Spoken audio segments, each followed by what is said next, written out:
और हो सकता है कि प्रधानमंत्री उनको बुला लेते या प्रधानमंत्री से वो हाथ मिलाने के बहाने पहुंच जाते, या जब कार्यक्रम के बाद हाई टी होती तो दोनों का आमना सामना हो जाता और शायद मोदी बिल्कुल अपने अनप्रेडिक्टेबल अंदाज में, अप्रत्याशित अंदाज में उद्धव से कोई राजनीतिक बात कर लेते।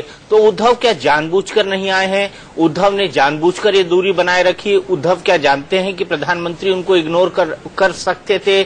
उद्धव ये जानते हैं कि प्रधानमंत्री उनसे कोई राजनीतिक बातचीत नहीं करते, तब फिर ऐसे हालात में क्या होता?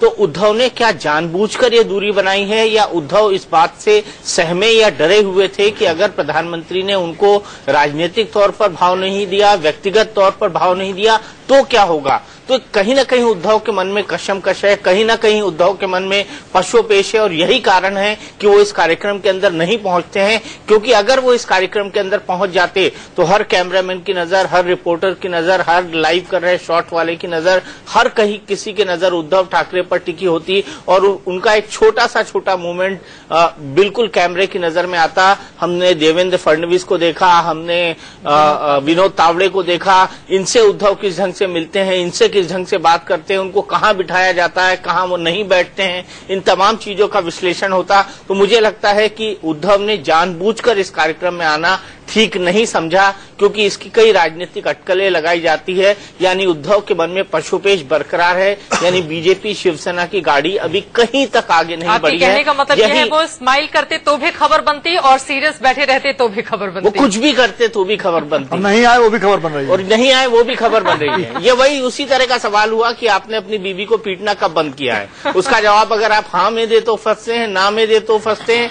मैंने अपनी बीवी को कभी नहीं पीटा ये कहें तो फंसते हैं। तो इसीलिए जो है उन्होंने अपने आप को दूर रखना उचित समझा। ये कहें कि बीवी मुझे पीटती तो भी आप फंसते हैं। ये देखिए, ठाकरे परिवार बॉम्बे का बेताज बादशाह रहा है, बिल्कुल, और उस बॉम्बे में जब प्रधानमंत्री जब पहुंचे हुए हों तब उनको अपनी स्थिति के बारे में, हैसियत के बारे में सोचना पड़ रहा हो। यानी दिन कितने बदल गए हैं, यानी बहुत बुरे दिन नहीं मगर फिर भी दिन कितने अलग हो गए। अच्छे दिन भी नहीं रहे आपका। जी बिल्कुल सही बात है। अच्छे दिन तो आ गए ना, उनके नहीं। राजनाथ सोनकर शास्त्री जी हंस रहे हैं, विजय सोनकर शास्त्री जी हंस रहे हैं, और कुछ कहना भी चाह रहे हैं शायद। विजय सोनकर शास्त्री जी, उद्धव ठाकरे तो वहां पर नहीं पहुंचे। बिल्कुल सही बात है। अच्छे दिन तो आ गए ना, उनके नहीं। राजनाथ सोनकर शास्त्री जी हंस रहे हैं, विजय सोनकर शास्त्री जी हंस रहे हैं, और कुछ कहना भी चाह रहे हैं शायद। विजय सोनकर शास्त्री जी, उद्धव ठाकरे तो वहां पर नहीं पहुंचे हैं लेकिन आप बहुत मुस्कुरा रहे हैं, इसके पीछे वजह क्या है? क्योंकि अच्छे दिन आ गए हैं, शास्त्री जी के अच्छे दिन आ गए हैं। नहीं वो नहीं, चौरसिया जी जो बात कर रहे थे, पत्नी की बात कर रहे थे, मुझे उस पर हंसी आ रही थी। बाकी तो उद्धव ठाकरे तो महाराष्ट्र के नेता हैं, अच्छे नेता हैं, और उनका न आना भी मायने रखता है, आना भी मायने रखता है, और ये तो बात सही है। उनका नहीं आना किस तरह से मायने रखता है? संकेत क्या देता है डॉक्टर साहब ये?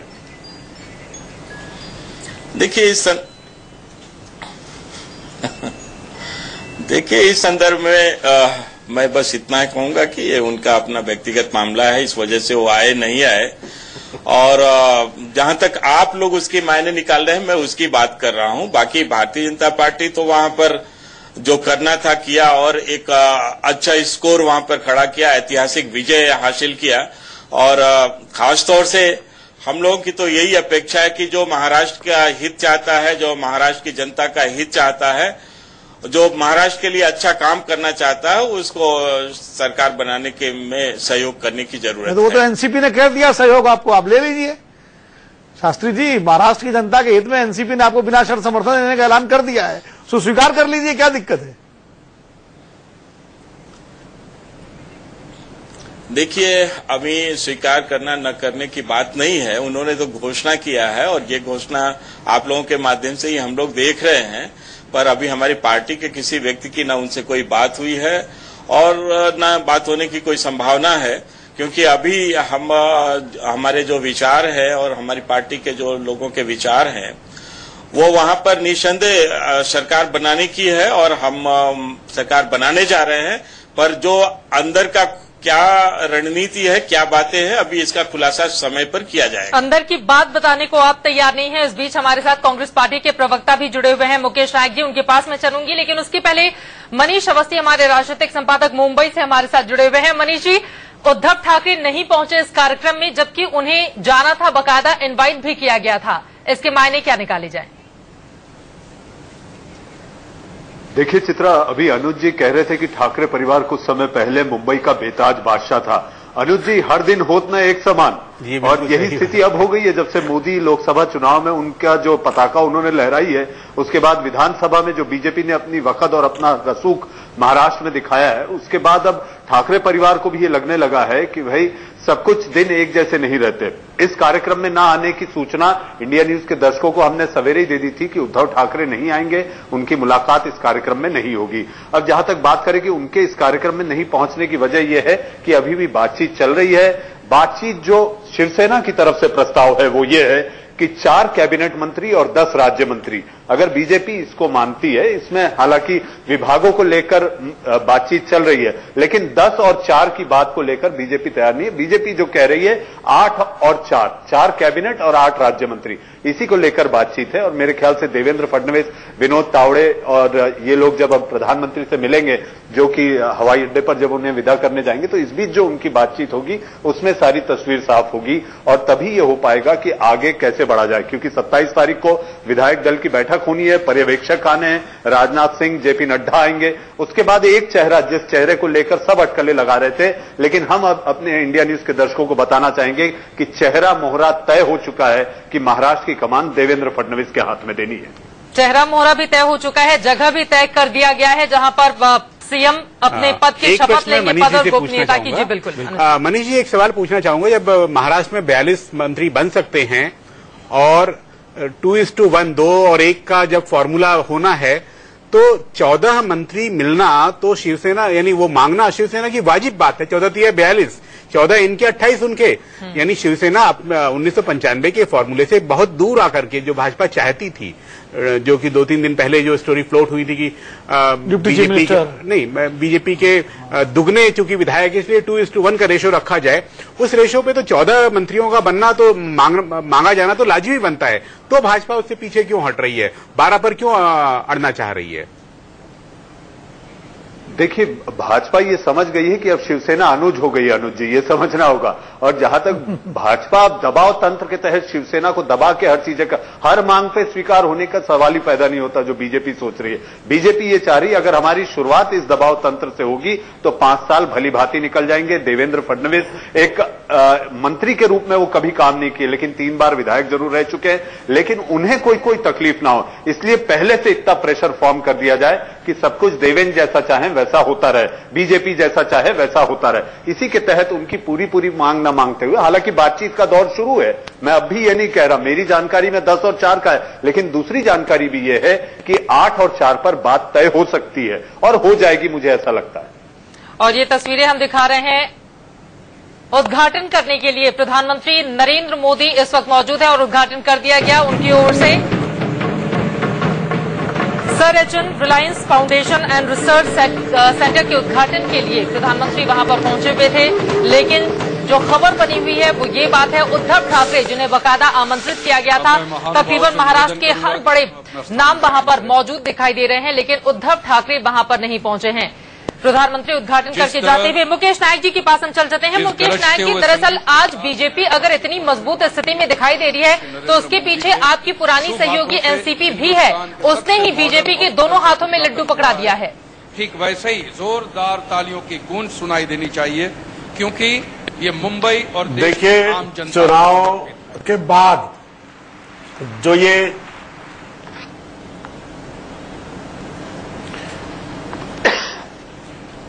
जी, आप देखिए, अभी जो चर्चा पूरे देश में चल रही है जी, देखिए पूरे देश में जो चर्चा चल रही है कि शरद पवार जी के साथ बीजेपी की चुनाव के पहले ही एक स्ट्रैटेजिकल अंडरस्टैंडिंग बन चुकी थी कि हमें क्या करना है, और बड़ी चतुराई से चुनाव के बाद एनसीपी ने अनकंडीशनल सपोर्ट की बात करके एक शिवसेना की बार्गेनिंग कैपेसिटी को लगभग 0 कर दिया। लेकिन अभी भी इतने बड़े और समृद्ध राज्य में अभी बंदरबाट, सौदेबाजी, बार्गेनिंग चल रही है, उसके नतीजे जल्दी हमें देखने को मिलेंगे। बड़ा दिलचस्प होगा ये जानना कि सामना के संपादकीय में जो लिखा था उस पर क्या विमर्श हुआ, उस पर क्या चर्चा हुई, संबंधों में सामान्यता किस तरह से आएगी, किस तरह से रिलेशनशिप फिर से पहले जैसी हो जाएगी। जहां एक तरफ सामना के संपादकीय में ये लिखा गया था कि श्री नरेंद्र भाई मोदी 2-2 घंटे ठाकरे जी को गुलदस्ता देने के लिए खड़े रहते थे, आज उनके कार्यक्रम में केवल उद्धव ठाकरे इसलिए नहीं आए कि क्या खबर बनेगी, उनकी सम्मानजनक स्थिति रहेगी या नहीं रहेगी। आज इतना समय बदल चुका है। मैं ये कहना चाहता हूं, जब भी टूटा जनादेश आता है तो क्षेत्रीय दलों की जो बार्गेनिंग कैपेसिटी है उसका सामना बीजेपी को करना पड़ेगा। वो मजबूरियां उनके साथ होंगी और किस तरह से इतने समृद्ध राज्य और इतनी बड़ी आबादी वाले राज्य के हितों का संरक्षण होगा, ये देखना बड़ा दिलचस्प होगा आगे। बिल्कुल देखना दिलचस्प होगा, लेकिन वो दिन कब आएगा इसी का सभी को इंतजार है। तमाम खास मेहमान हमारे साथ बने हुए हैं, इस मुद्दे पर चर्चा लगातार जारी रहेगी। एक छोटे से ब्रेक के लिए रुकेंगे, फौरन लौटते हैं।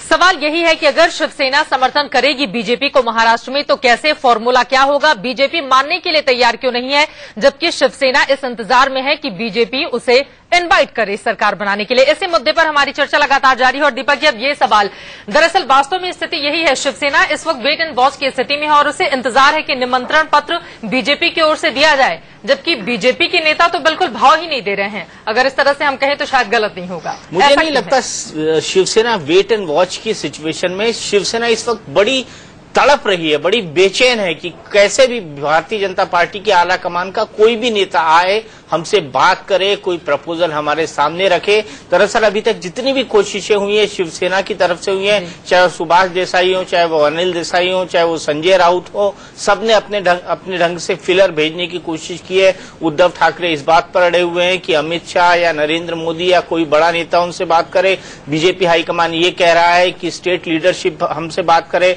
हमने खबर पहले दिन ही ब्रेक कर दी थी, सोमवार के दिन, कि बीजेपी हाईकमान का कोई बड़ा नेता सीधे उद्धव ठाकरे से कोई बातचीत नहीं करेगा।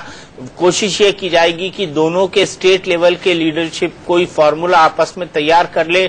उस फॉर्मूले पर जब सहमति बन जाए तो दोनों का केंद्रीय नेतृत्व इस पर बात करे, यानी उद्धव ठाकरे और महाराष्ट्र के प्रभारी या उद्धव ठाकरे और अमित शाह इस पर सहमति बनाए और उसके बाद उस पर मोहर लग जाए। लेकिन ऐसा होता नहीं दिख रहा है, इसीलिए उद्धव ठाकरे ने आज शायद इस कार्यक्रम के अंदर जाना अवॉइड किया। तो मुझे ऐसा लगता है कि शिवसेना इस वक्त बेचैन, उद्धव ठाकरे और अमित शाह इस पर सहमति बनाए और उसके बाद उस पर मोहर लग जाए। लेकिन ऐसा होता नहीं दिख रहा है, इसीलिए उद्धव ठाकरे ने आज शायद इस कार्यक्रम के अंदर जाना अवॉइड किया। तो मुझे ऐसा लगता है कि शिवसेना इस वक्त बेचैन है, इस वक्त थोड़ी हताश भी होगी, इस वक्त थोड़ी निराश भी होगी। उनको ये लग रहा होगा कि कहीं बीजेपी हमको साइड में करके सीधे शपथ न ले ले, एक माइनॉरिटी गवर्नमेंट न बना ले और कम से कम पहली बार शपथ लेते हुए वो शिवसेना को अवॉइड न करे, वो शिवसेना के बिगर मंत्रिमंडल की शपथ न ले ले। और मैं यही सवाल अनुज जी से पूछूंगा, अनुज जी, इसकी कितनी संभावना है? दीपक जी, मुझे इसकी संभावना बहुत अधिक लग रही है कि जो पहला शपथ कार्यक्रम भाजपा का जो कि स्टेडियम में करने की योजना बन रही है, वो विशुद्ध खालिस भाजपा का ही मंत्रिमंडल होगा, ऐसा मुझे लगता है। यानी देवेंद्र फडणवीस के साथ जो 4-5 बड़े नेता उनके जो कि कोर ग्रुप के मेंबर हैं, शायद वही उस कार्यक्रम के अंदर शपथ ले रहे होंगे और फिर जल्द ही उसका विस्तार किया जाए, जिसमें शिवसेना से या एक जो अपने सहयोगी पार्टी का चुन करके आए उसको भी लेते हुए फिर मंत्रिमंडल का विस्तार हो। मुझे इसकी संभावना अधिक दिख रही है इस समय।